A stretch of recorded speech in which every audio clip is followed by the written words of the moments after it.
हरि लीला अनमोल है, इसका नहीं है मोल।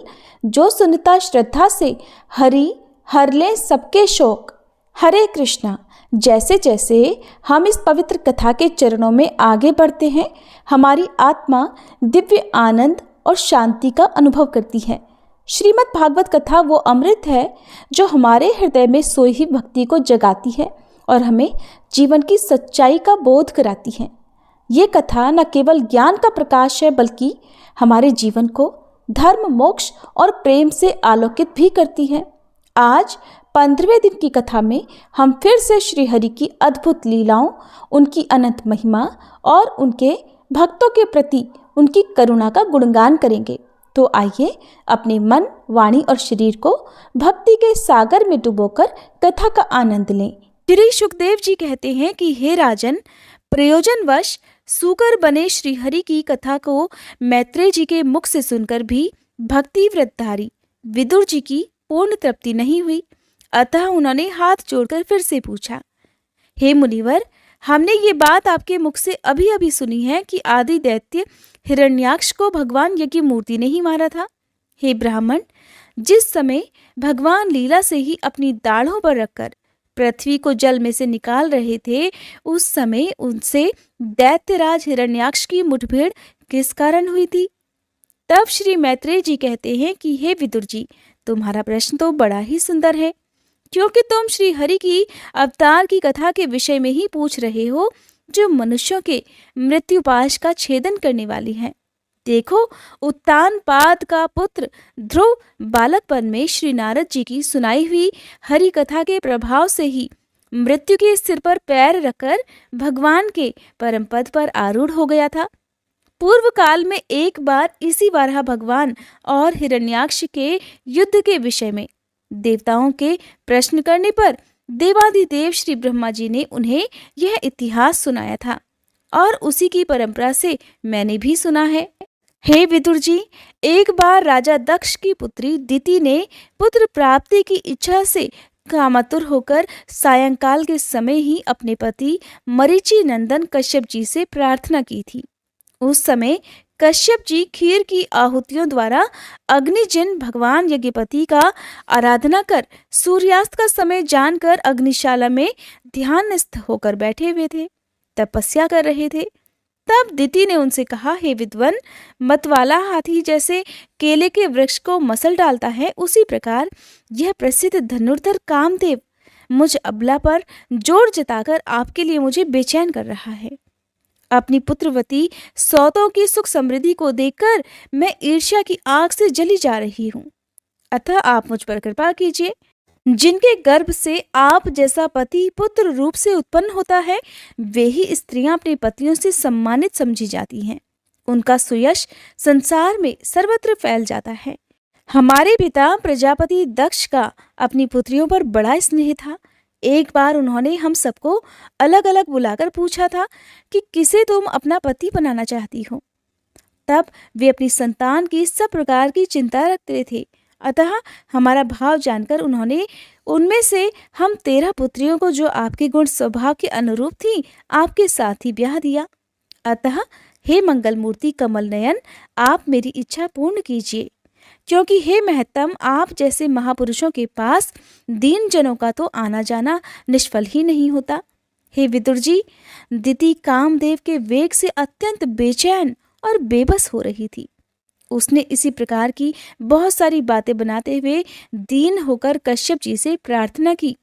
तब उन्होंने उसे सुमधुर वाणी से समझाते हुए कहा कि हे भीरू, तुम्हारी इच्छा के अनुसार मैं अभी अभी तुम्हारा प्रिय अवश्य करूंगा। भला जिसके द्वारा अर्थ, धर्म और काम तीनों की सिद्धि होती है, अपनी ऐसी पत्नी की कामना कौन पूर्ण नहीं करेगा? जिस प्रकार जहाज पर चढ़कर मनुष्य महासागर को पार कर लेता है, उसी प्रकार गृहस्थाश्रमी दूसरे आश्रमों को आश्रय देता हुआ अपने आश्रम द्वारा स्वयं भी दुख समुद्र के पार हो जाता है। माननी, स्त्री को तो त्रिविध पुरुषार्थ की कामना वाले पुरुष का आधा अंग कहा गया है। उस पर अपनी गृहस्थी का भार डालकर पुरुष निश्चिंत होकर विचरता है।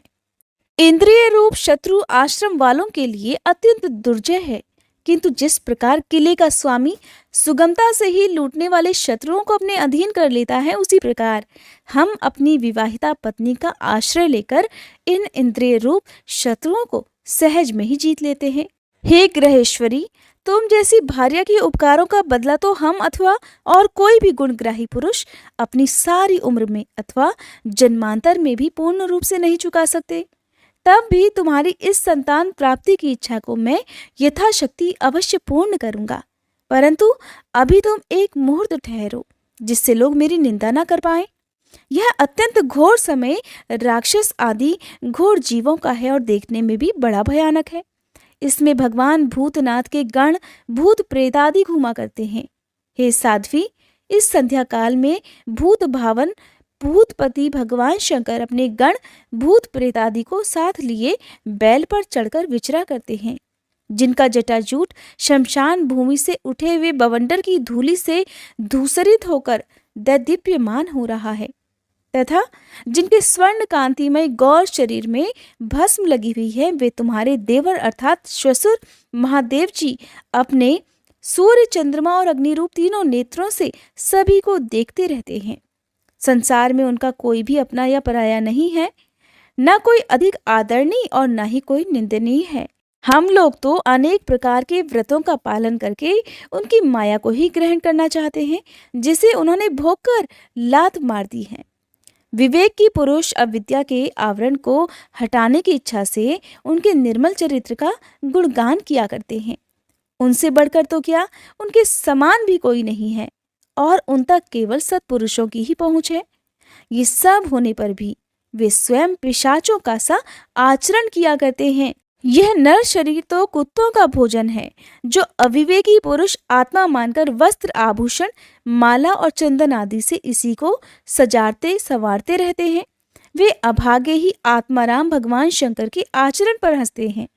हम लोग तो क्या, ब्रह्मादि लोकपाल भी उन्हीं की बांधी हुई धर्म मर्यादा का पालन करते हैं, और वे ही इस विश्व के अधिष्ठान हैं, तथा ये माया भी उन्हीं की आज्ञा का अनुसरण करने वाली है। ऐसे होकर भी वे प्रेतों का सा आचरण करते हैं। अहो, उन जगत व्यापक प्रभु की यह अद्भुत लीला कुछ समझ में नहीं आती।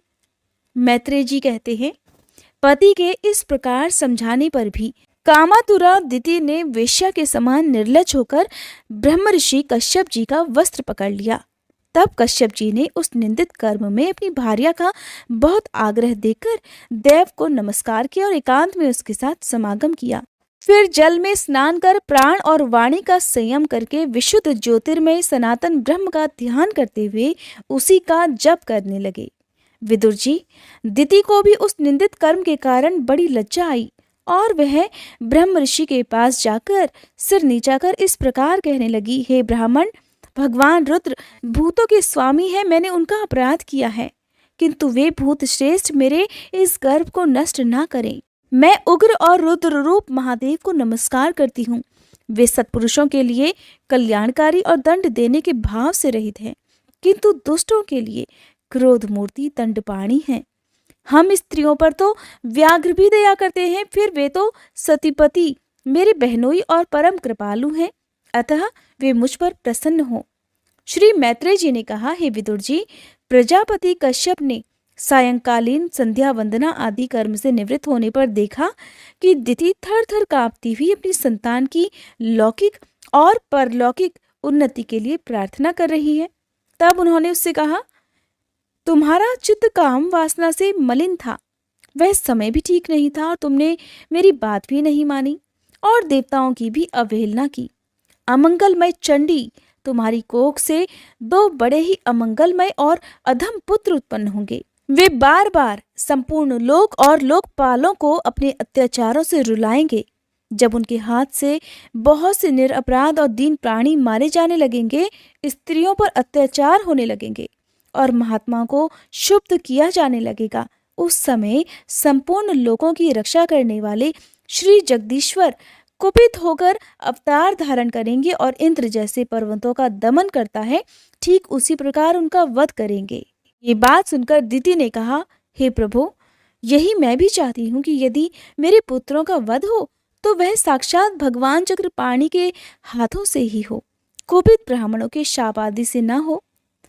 जो जीव ब्राह्मणों के श्राप से दग्ध और प्राणियों को भय देने वाला होता है, वह किसी भी योनि में जाए उस पर नारकीय जीव भी दया नहीं करते। कश्यप ऋषि ने कहा, हे देवी, तुमने अपने किए पर शोक और पश्चाताप प्रकट किया है। तुम्हें शीघ्र ही उचित अनुचित का विचार भी हो गया और भगवान श्री हरि, शिव और मेरे प्रति भी तुम्हारा बहुत आदर जान पड़ता है। इसलिए तुम्हारे एक पुत्र के 4 पुत्रों में से एक ऐसा भी होगा जिसका सत्पुरुष भी मान करेंगे और जिसके पवित्र यश को भक्तजन भगवान के गुणों के साथ पाएंगे। जिस प्रकार खोटे सोने को बार बार तपाकर शुद्ध किया जाता है, उसी प्रकार साधुजन उसके स्वभाव का अनुकरण करने के लिए निर्वैरता आदि उपायों से अपने अंतःकरण को शुद्ध करेंगे, जिनकी कृपा से उन्हीं का स्वरूप भूत यह जगत आनंदित होता है। वे स्वयं प्रकाश भगवान भी उसकी अनन्य भक्ति से संतुष्ट हो जाएंगे। दिति, वह बालक तो बड़ा ही जगत भक्त, उदार हृदय, प्रभावशाली और महान पुरुषों का भी पूज्य होगा तथा प्रौढ़ भक्ति भाव से विशुद्ध और भावान्वित हुए अंतःकरण में श्री भगवान को स्थापित करके देहाभिमान को त्याग देगा। वह विषयों में अनासक्त, शीलवान, गुणों का भंडार तथा दूसरों की समृद्धि में सुख और दुख में दुख मानने वाला होगा। उसका कोई शत्रु नहीं होगा तथा चंद्रमा जैसे ग्रीष्म ऋतु के ताप को हर लेता है, ठीक वैसे ही वह संसार के शोक को शांत करने वाला होगा। जो इस संसार के बाहर भीतर सब और विराजमान है, अपने भक्तों की इच्छानुसार समय समय पर मंगल विग्रह प्रकट करते हैं और लक्ष्मी रूप लावण्य मूर्ति ललना की शोभा भी बढ़ाने वाले हैं तथा जिनका मुखमंडल झिलमिलाते हुए कुंडलों से सुशोभित है, उन परम पवित्र कमल नयन श्री हरि का तुम्हारे पौत्र को प्रत्यक्ष दर्शन होगा। श्री मैत्रेय जी कहते हैं, हे विदुर जी, दिति ने जब सुना कि मेरा पौत्र भगवान का भक्त होगा, तब उसे बड़ा ही आनंद हुआ तथा ये जानकर कि मेरे पुत्र साक्षात श्री हरि के हाथों मारे जाएंगे, उसे और भी अधिक उत्साह हुआ। श्री मैत्रेय जी ने कहा, हे विदुर जी, दिति को अपने पुत्रों से देवताओं को कष्ट पहुंचने की आशंका थी, इसीलिए उसने दूसरों के तेज का नाश करने वाले उस कश्यप जी के तेज को 100 वर्षों तक अपने उदर में ही रखा। उस गर्भस्थ तेज से ही लोकों में सूर्य आदि का प्रकाश क्षीण होने लगा, जिस कारण इंद्र आदि देवगण भी तेज विहीन होने लगे। तब उन्होंने श्री ब्रह्मा जी के पास जाकर कहा कि हे ब्रह्मा जी, सभी दिशाओं में अंधकार के कारण बड़ी अव्यवस्था हो रही है। हे भगवान, काल आपकी ज्ञान शक्ति को कुंठित नहीं कर सकता, इसीलिए आपसे कोई बात भी छिपी नहीं है। आप इस अंधकार के विषय में भी जानते ही होंगे। हम तो इससे बड़े ही भयभीत हो रहे हैं। हे देवाधिदेव, आप जगत के रचयिता और समस्त लोकपालों के मुकुटमणि हैं। आप छोटे बड़े सभी जीवों का भाव भी जानते हैं।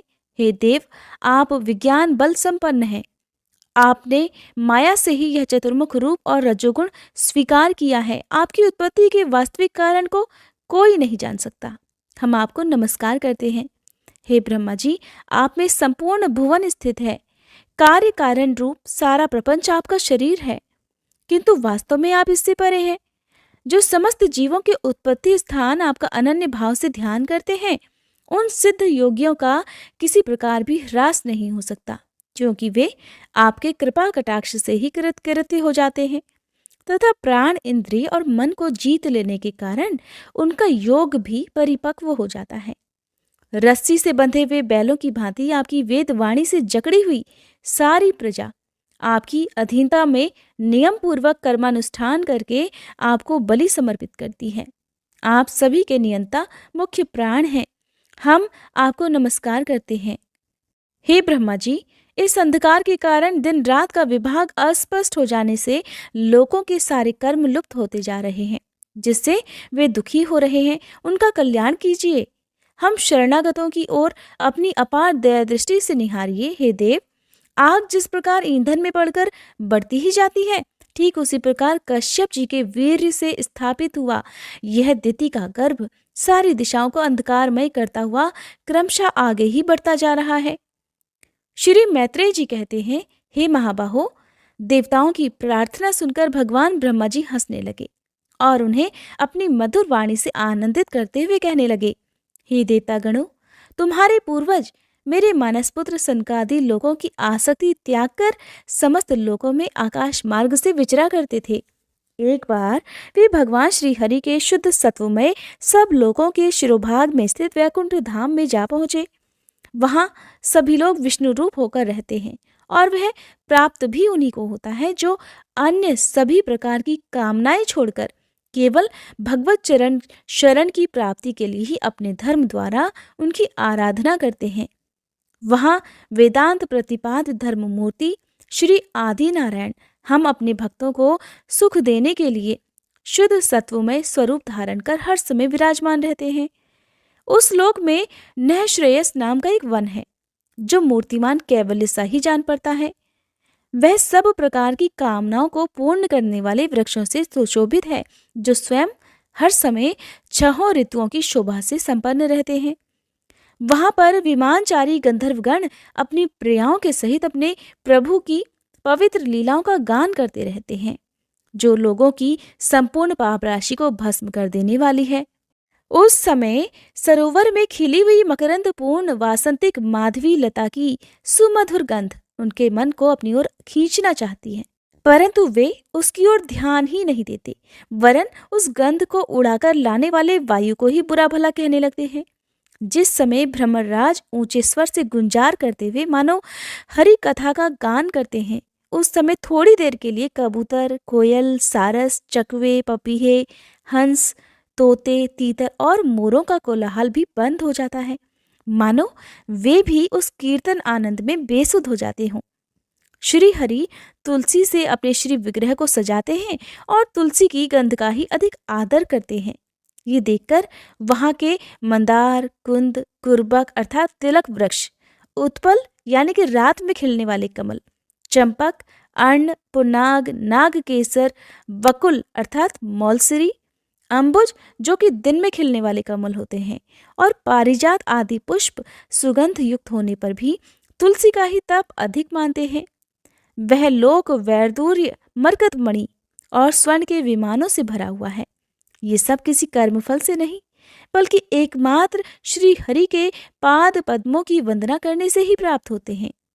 उन विमानों पर चढ़े हुए कृष्ण प्राण भगवत भक्तों के चित्तों में बड़े बड़े नितंबों वाली सुमुखी सुंदरियां भी अपनी मंद मंद मुस्कान और मनोहर रास परिहास से काम विकार नहीं उत्पन्न कर सकती। परम सौंदर्यशालिनी लक्ष्मी जी जिनकी कृपा प्राप्त करने के लिए देवगण भी यत्नशील रहते हैं, श्री हरि के भवन में चंचलता रूप दोष को त्याग कर रहती हैं। जिस समय अपने चरण कमलों के नुपुरों की झनकार करती हुई वे अपना लीला कमल घुमाती हैं, उस समय उस कनक भवन की स्फटिकमयी दीवारों में उनका प्रतिबिंब पड़ने से ऐसा जान पड़ता है मानो वे उन्हें बुहार रही हों। हे प्यारे देवतागणों, जिस समय दासियों को साथ लिए वे अपने क्रीड़ावन में तुलसी दल द्वारा भगवान का पूजन करती हैं, तब वहां के निर्मल जल से भरे हुए सरोवर में जिनके मूंगे के घाट बने हुए हों, अपना सुंदर अलकावली और उन्नत नासिका से सुशोभित मुखारविंद देखकर ये भगवान का चुंबन किया हुआ है, ऐसा जानकर वह खुद को बड़ा सौभाग्यशाली समझती हैं। जो लोग भगवान की पाप हारिणी लीला कथाओं को छोड़कर बुद्धि को नष्ट कर डालने वाली अर्थ काम संबंधी अन्य निंदित कथाएं सुनते हैं, वे उस वैकुंठ लोक में कभी नहीं जा सकते। हाय, जब वे अभागे लोग इन सारहीन बातों को सुनते हैं, तब ये उनके पुण्यों को नष्ट करके उन्हें आश्रयहीन घोर नरकों में डाल देती हैं। देवाधिदेव श्री हरि का निरंतर चिंतन करते रहने के कारण जिनसे यमराज भी दूर रहते हैं, आपस में प्रभु के सुयश की चर्चा चलने पर अनुराग जन्य विवलतावश जिनके नेत्रों से अविरल अश्रुधारा बहने लगती है और शरीर में रोमांच हो जाता है, जिनके शील से स्वभाव की हम लोग भी इच्छा करते हैं, वे परम भागवत ही हमारे लोकों से ऊपर उस वैकुंठ लोक में जाते हैं। जिस समय सनकादि मुनि विश्वगुरु श्री हरि के निवास स्थान संपूर्ण लोकों के वंदनीय और श्रेष्ठ देवताओं के विचित्र विमानों से विभूषित उस परम दिव्य और अद्भुत वैकुंठ धाम में अपने योगबल से पहुंचे, तब उन्हें बड़ा ही आनंद हुआ। भगवत दर्शन की लालसा से अन्य दर्शनीय सामग्री की उपेक्षा करते हुए वैकुंठ धाम की 6 ड्योढ़ियां पार करके जब वे 7वीं पर पहुंचे, तब वहां उन्हें हाथ में गदा लिए 2 समान आयु वाले देवश्रेष्ठ दिखलाई दिए, जो बाजूबंद, कुंडल और किरीट आदि अनेकों अमूल्य आभूषणों से अलंकृत थे। उनकी 4 श्यामल भुजाओं के बीच में मतवाले मधुकरों से गुंजायमान वनमाला सुशोभित थी और बाकी भौहें, फड़कते हुए नासिका रंध्र और अरुण नयनों के कारण उनके चेहरे पर कुछ क्षोभ के चिन्ह से दिखाई दे रहे थे। उनके इस प्रकार देखते रहने पर भी वे मुनिगण उनसे बिना कुछ पूछताछ किए जैसे स्वर्ण और वज्रमय किवाड़ों से युक्त पहली 6 ड्योढ़ी लांग कर आए थे, ठीक उसी प्रकार उनके द्वार में भी घुस गए। अब उनकी दृष्टि तो सर्वत्र समान थी और वे निशंक होकर सर्वत्र बिना किसी रोक टोक के विचरते थे। वे चारों कुमार पूर्ण तत्वज्ञ थे और ब्रह्मा जी की सृष्टि में आयु में सबसे बड़े होने पर देखने में भी 5 वर्ष के बालकों की तरह दिखाई दे रहे थे। वे दिगंबर वृत्ति से अर्थात नंग धड़ंग रहते थे। उन्हें इस प्रकार निसंकोच रूप से भीतर जाते देखकर उन द्वारपालों ने भगवान के शील स्वभाव के विपरीत सनकादि के तेज की हंसी उड़ाते हुए उन्हें बेतड़ा कर रोक दिया। यद्यपि वे ऐसे दुर्व्यवहार के योग्य नहीं थे।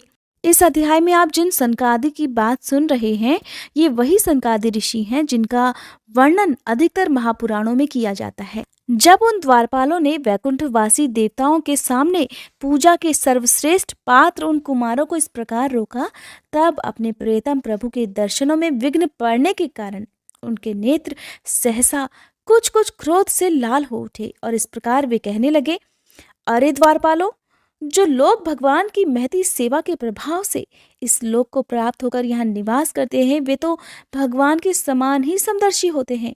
तुम दोनों भी उन्हीं में से हो, किंतु तुम दोनों के स्वभाव में ऐसी विषमता क्यों है?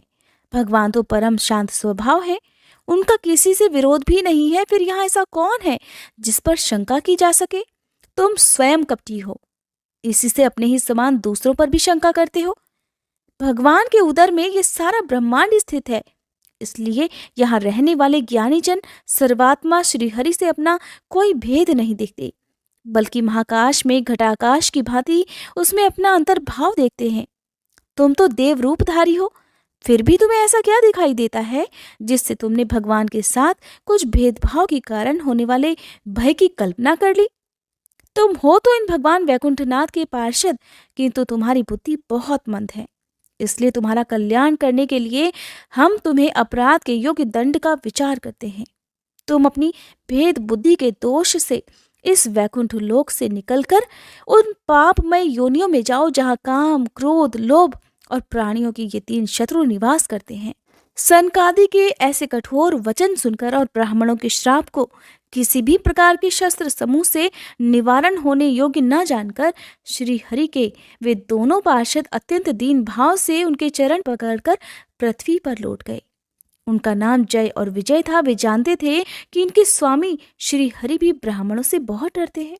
फिर उन्होंने अत्यंत आतुर होकर कहा, हे भगवान, हम अवश्य अपराधी हैं, अतः आपने हमें जो दंड दिया है वह उचित ही है और वह हमें मिलना भी चाहिए।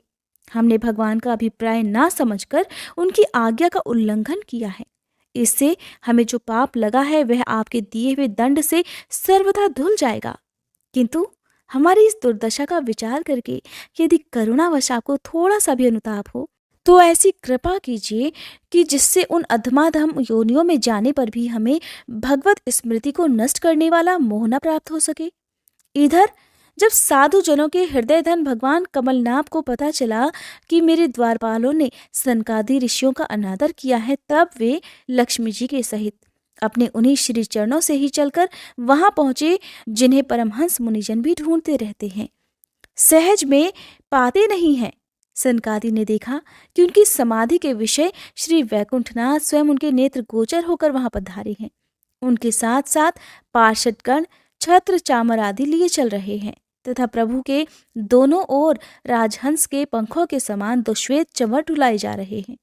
उनकी शीतल वायु से उनके श्वेत छत्र में लगी हुई मोतियों की झालर हिलती हुई ऐसी प्रतीत हो रही है मानो चंद्रमा की किरणों से अमृत की बूंदें झर रही हों।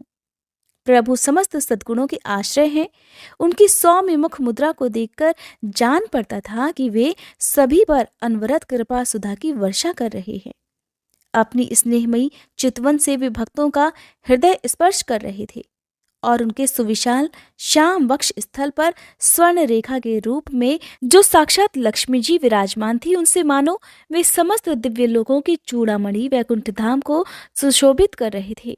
उनके पीताम्बर मंडित विशाल नितंबों पर झिलमिलाती हुई करधनी और गले में भ्रमरों से मुखरित वनमाला विराज रही थी और वे कलाइयों में सुंदर कंगन पहने अपना एक हाथ गरुड़ जी के कंधे पर रखे दूसरे से कमल का पुष्प घुमा रहे थे।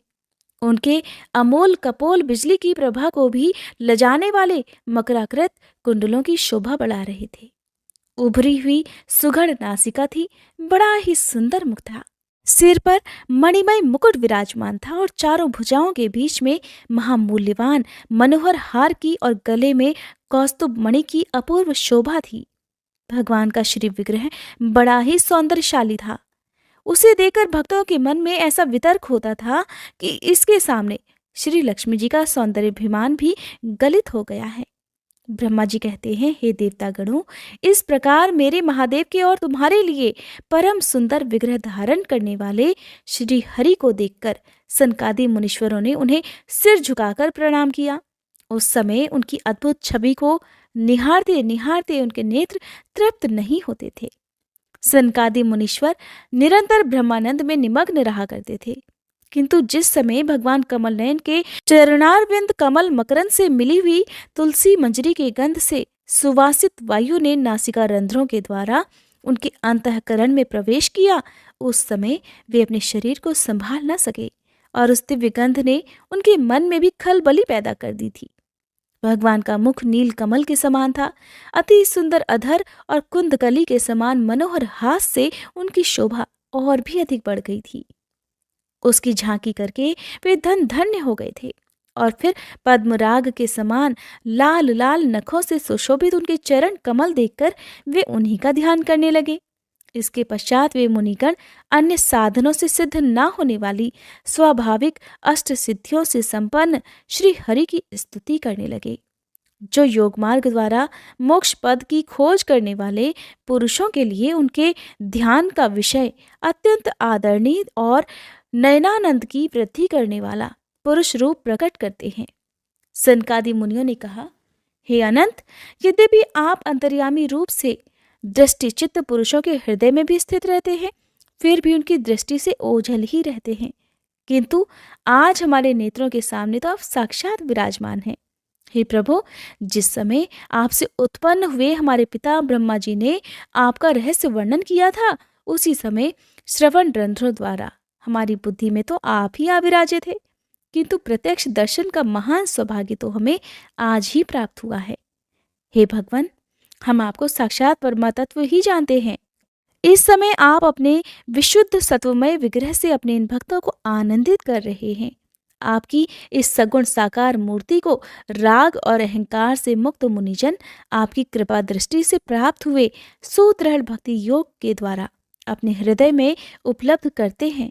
हे प्रभु, आपका सुयश अत्यंत कीर्तनीय और सांसारिक दुखों की निवृत्ति करने वाला है। आपके चरणों की शरण में रहने वाले जो महाभाग आपकी कथाओं के रसिक हैं, वे आपके अत्यंतिक प्रसाद मोक्षपद को भी अधिक कुछ नहीं गिनते। फिर जिन्हें आपकी जरासी टेढ़ी भौं ही भयभीत कर देती है, उन्हें इंद्रपद आदि अन्य भोगों के विषय में तो फिर कहना ही क्या है। हे भगवान, यदि हमारा मन भौरे की तरह आपके चरण कमलों में ही रमण करता रहे, हमारी वाणी तुलसी के समान आपके चरण संबंध से ही सुशोभित होती रहे और हमारे कान आपकी सुयश सुधा से परिपूर्ण रहें, तो फिर अपने पापों के कारण भले ही हमारा जन्म नरकादि योनियों में हो जाए, इसकी हमें कोई चिंता नहीं। हे विपुल कीर्ति प्रभु, आपने हमारे सामने जो यह मनोहर रूप प्रकट किया है, उससे हमारे नेत्रों को बड़ा ही सुख मिला है।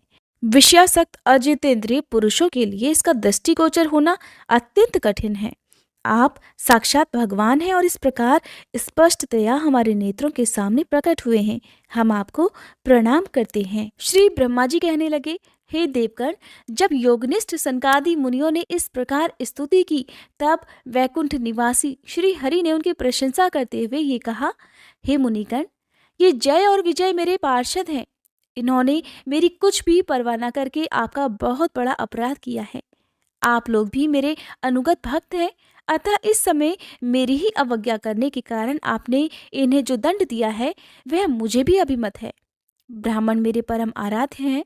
मेरे अनुचरों के द्वारा आप लोगों का जो तिरस्कार हुआ है उसे मैं अपना ही किया हुआ मानता हूँ। इसलिए मैं आप लोगों से प्रसन्नता की भिक्षा मांगता हूँ। सेवकों के अपराध करने पर संसार उनके स्वामी का ही नाम लेता है। वह अपयश उसकी कीर्ति को इस प्रकार दूषित कर देता है जैसे त्वचा को चर्म रोग। मेरी निर्मल सुयश सुधा में गोता लगाने से चंडाल पर्यंत सारा जगत तुरंत पवित्र हो जाता है, इसीलिए मैं वैकुंठ कहलाता हूँ। किंतु यह पवित्र कीर्ति मुझे आप लोगों से ही प्राप्त हुई है। इसीलिए जो कोई आपके विरुद्ध आचरण करेगा वह मेरी भुजा ही क्यों ना हो, मैं उसे तुरंत काट डालूंगा। आप लोगों की सेवा करने से ही मेरी चरण रज को ऐसी पवित्रता प्राप्त हुई है कि वह सारे पापों को उसी क्षण में नष्ट कर डालती है। और मुझे ऐसा सुंदर स्वभाव मिला है कि मेरे उदासीन रहने पर भी लक्ष्मी जी मुझे एक क्षण के लिए भी नहीं छोड़ती। यद्यपि इन्हीं के लेशमात्र कृपा कटाक्ष के लिए अन्य ब्रह्मादि देवता नाना प्रकार के नियमों और व्रतों का पालन किया करते हैं।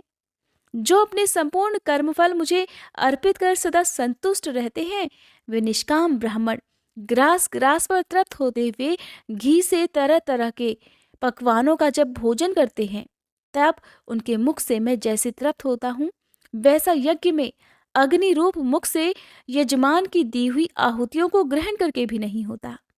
योग माया का अखंड और असीम ऐश्वर्य मेरे अधीन है, तथा जो मेरी चरणोदक रूपिणी गंगा जी चंद्रमा को मस्तक पर धारण करने वाले भगवान शिव के सहित समस्त लोगों को पवित्र करती है, ऐसा परम पवित्र और परमेश्वर होकर भी मैं जिनकी पवित्र चरण रज को अपने मुकुट पर धारण करता हूँ, उन ब्राह्मणों के कर्म को कौन नहीं सहन करेगा। ब्राह्मण, दूध देने वाली गौएं और अनाथ प्राणी ये मेरे ही शरीर हैं। पापों के द्वारा विवेक दृष्टि नष्ट हो जाने के कारण जो लोग इन्हें मुझसे भिन्न समझते हैं, उन्हें मेरे द्वारा नियुक्त यमराज के ग्रंथ जैसे दूत, जो सर्प के समान क्रोधी हैं, अत्यंत क्रोधित होकर अपनी चोंचों से नोच डालते हैं। ब्राह्मण तिरस्कार पूर्वक कटु भाषण भी करे तो भी जो उसमें मेरी भावना करके प्रसन्न मन से और अमृत भरी मुस्कान से युक्त मुख कमल से उनका आदर करते हैं, जैसे रूठे हुए पिता को पुत्र और आप लोगों को मैं मनाता हूँ, ठीक उसी प्रकार जो प्रेमपूर्ण वचनों से प्रार्थना करते हुए उन्हें शांत करते हैं, वे मुझे भी अपने वश में कर लेते हैं।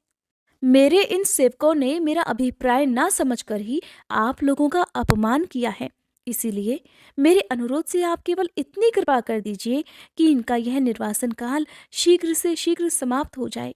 ये अपने अपराध के अनुरूप अधम गति को भोगकर शीघ्र ही मेरे पास लौट आए। श्री ब्रह्मा जी कहते हैं, हे देवता गणों, सनकादि मुनि क्रोध रूप सर्प से डसे हुए थे, तब भी उनका चित्त अंतःकरण को प्रकाशित करने वाली भगवान की मंत्रमयी सुमधुर वाणी सुनते सुनते तृप्त नहीं हुआ। भगवान की उक्ति बड़ी ही मनोहर और थोड़े अक्षरों वाली थी, किंतु वह इतनी अर्थपूर्ण, सारयुक्त, दुर्विज्ञेय और गंभीर थी कि वह बहुत ध्यान देकर सुनने और विचार करने पर भी ये न जान सके कि भगवान आखिरकार क्या करना चाहते हैं। भगवान की इस अद्भुत उदारता को देखकर वे बड़े आनंदित हुए और उनका अंग अंग पुलकित हो गया। फिर योग माया के प्रभाव से अपने परम ऐश्वर्य का प्रभाव प्रकट करने वाले प्रभु से वे हाथ जोड़कर कहने लगे, हे स्वयं प्रकाश भगवान, आप सर्वेश्वर होकर भी जो ये कह रहे हैं कि यह आपने मुझ पर बड़ा अनुग्रह किया, सो इससे आपका क्या अभिप्राय है? हम ये नहीं जान सके हैं। हे प्रभु, आप ब्राह्मणों के परम हितकारी हैं। इससे लोक शिक्षा के लिए आप भले ही ऐसे माने कि ब्राह्मण मेरे आराध्य देव हैं, वस्तुतः तो ब्राह्मण और देवताओं के भी देवता ब्रह्मादि भी आप ही आत्मा और आराध्य देव हैं। सनातन धर्म आपसे ही उत्पन्न हुआ है। आपके अवतारों द्वारा ही समय समय पर उसकी रक्षा होती है और निर्विकार स्वरूप आप ही धर्म के परम गुह्य रहस्य भी हैं, ऐसा शास्त्रों का मत है। आपकी कृपा से निवृत्ति परायण योगीजन सहज में ही मृत्यु रूप संसार सागर से पार हो जाते हैं, फिर भला दूसरा कोई आप पर क्या कृपा कर सकता है। हे भगवान, दूसरे अर्थार्थों जन जिनकी चरण रज को सर्वथा अपने मस्तक पर धारण करते हैं, वे लक्ष्मी जी निरंतर आपकी सेवा में लगी रहती हैं। सो ऐसा जान पड़ता है कि भाग्यवान भक्तजन आपके चरणों पर जो नूतन तुलसी की मालाएं अर्पण करते हैं, उन पर गुंजार करते हुए भौरों के समान वे भी आपके पाद पद्मों को ही अपना निवास स्थान बनाना चाहती हैं, किंतु अपने पवित्र चरित्रों से निरंतर आपकी सेवा में तत्पर रहने वाली उन लक्ष्मी जी का भी आप विशेष आदर नहीं करते। आप तो अपने भक्तों से ही विशेष प्रेम रखते हैं। आप स्वयं ही संपूर्ण भजनीय गुणों के आश्रय हैं। क्या जहां तहां विचरते हुए ब्राह्मणों के चरणों में लगने से पवित्र हुई मार्ग की धूलि और श्रीवत्स का चिन्ह आपको पवित्र कर सकते हैं? क्या इनसे आपकी शोभा बढ़ सकती है? हे भगवान, आप तो साक्षात धर्म स्वरूप हैं। आप सत्य आदि तीनों युगों में प्रत्यक्ष रूप से विद्यमान रहते हैं और ब्राह्मणों तथा देवताओं के लिए तप, शौच और दया अपने इन 3 चरणों से इस चराचर जगत की रक्षा करते हैं। हे भगवान, अब आप अपनी शुद्ध सत्वमयी वरदायिनी मूर्ति से हमारे धर्म विरोधी रजोगुण और तमोगुण को दूर कर दीजिए। हे देव, यह ब्राह्मण कुल आपके द्वारा अवश्य रक्षणीय है। यदि साक्षात धर्मरूप होकर भी आप सुमधुर वाणी और पूजन आदि के द्वारा इस उत्तम कुल की रक्षा न करें, तो आपका निश्चित किया हुआ कल्याण मार्ग ही नष्ट हो जाए, क्योंकि लोग तो श्रेष्ठ पुरुषों के आचरण को ही प्रमाण रूप से ग्रहण करता है। हे प्रभु, आप सत्वगुण की खान हैं और सभी जीवों का कल्याण करने के लिए उत्सुक भी रहते हैं। इसी से आप इसके अपनी आगे का शक्ति रूप वृत्तांत आप राजा सभी अगले आदि के अध्याय में द्वारा सुनिएगा। धर्म के शत्रुओं का संहार करते हैं, क्योंकि वेद मार्ग का उच्छेद आपको अभीष्ट नहीं है। आप त्रिलोकीनाथ और जगत प्रतिपालक होकर भी ब्राह्मणों के प्रति इतने नम्र रहते हैं, इससे आपके तेज की कोई हानि नहीं होती। ये तो आपकी लीला मात्र है। हे सर्वेश्वर, इन द्वारपालों को आप जैसा उचित समझे वैसा दंड दे दीजिए, अथवा पुरस्कार रूप में इनकी वृत्ति बढ़ा दे। हम निष्कपट भाव से सब प्रकार आपसे सहमत हैं, अथवा हमने आपके इन निरपराध अनुचरों को श्राप तो दे दिया है, जिसके लिए यदि आप चाहें तो हे प्रभु, हमको भी आप उचित दंड दे सकते हैं। हमें वह भी सहर्ष स्वीकार है। श्री भगवान ने कहा, हे मुनिगण, आपने इन्हें जो श्राप दिया है उसका सच जानिए, वह मेरी ही प्रेरणा से हुआ है। अब ये शीघ्र ही दैत्य योनि को प्राप्त होंगे और वहां क्रोधावेश से बढ़ी हुई एकाग्रता के कारण सुदृढ़ योग संपन्न होकर फिर जल्दी ही मेरे पास लौट आएंगे। श्री ब्रह्मा जी कहते हैं, इसके पश्चात उन मुनीश्वरों ने नयनाभिराम भगवान श्री हरि और उनके स्वयं प्रकाश वैकुंठ धाम के दर्शन करके प्रभु की परिक्रमा की और उन्हें प्रणाम कर तथा उनकी आज्ञा पाकर भगवान के ऐश्वर्य का वर्णन और गुणगान करते हुए बड़े प्रसन्न मन से वहां से लौट गए। फिर भगवान ने अपने अनुचरों से कहा, जाओ, मन में किसी प्रकार का भय मत करो, तुम्हारा कल्याण होगा। मैं सब कुछ करने में समर्थ होकर भी ब्रह्म तेज को मिटाना नहीं चाहता, क्योंकि ऐसा ही मुझे अभिमत भी है। एक बार जब मैं योग निद्रा में स्थित हो गया था, तब तुमने द्वार में प्रवेश करती हुई लक्ष्मी जी को रोका था। उस समय इन्होंने क्रुद्ध होकर पहले ही तुम्हें ये श्राप दे डाला था। अब दैत्य योनि में मेरे प्रति क्रोधाकार वृत्ति रहने से तुम्हें जो एकाग्रता प्राप्त होगी, उससे तुम इस विप्र तिरस्कार जनित पाप से मुक्त हो जाओगे और फिर थोड़े ही समय में मेरे पास वापस लौट आओगे। द्वारपालों को इस प्रकार आज्ञा देकर भगवान ने विमानों की श्रेणियों से सुसज्जित अपने सर्वाधिक श्री संपन्न धाम में प्रवेश किया। वे देव श्रेष्ठ जय विजय तो ब्रह्मश्राप के कारण उस अलंघनीय भगवत धाम में ही श्रीहीन हो गए। अब उनका सारा गर्व भी दूर हो चुका था। हे पुत्रों, फिर जब वैकुंठ लोक से वे दोनों गिरने लगे, तब वहां श्रेष्ठ विमानों पर बैठे हुए वैकुंठ वासियों ने महान हाहाकार मच गया। इस समय दिति के गर्भ में स्थित जो कश्यप जी का उग्र तेज है, उसमें भगवान के उन पार्षद प्रवरों ने ही प्रवेश किया है।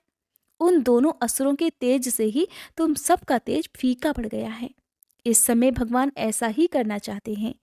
जो आदि पुरुष संसार की उत्पत्ति, स्थिति और लय के कारण है, जिनकी योग माया को बड़े बड़े योगीजन भी बड़ी कठिनता से पार कर पाते हैं, वे सत्वादी तीनों गुणों के नियंता श्री हरि ही हमारा कल्याण करेंगे। अब इस विषय में हमारे विशेष विचार करने से भला क्या लाभ हो सकता है? हरे कृष्णा। आज के अध्याय में बस इतना ही। इसके आगे का वृतांत जानने के लिए आप कृपया अगले अध्याय के अनुसार जरूर कीजिएगा।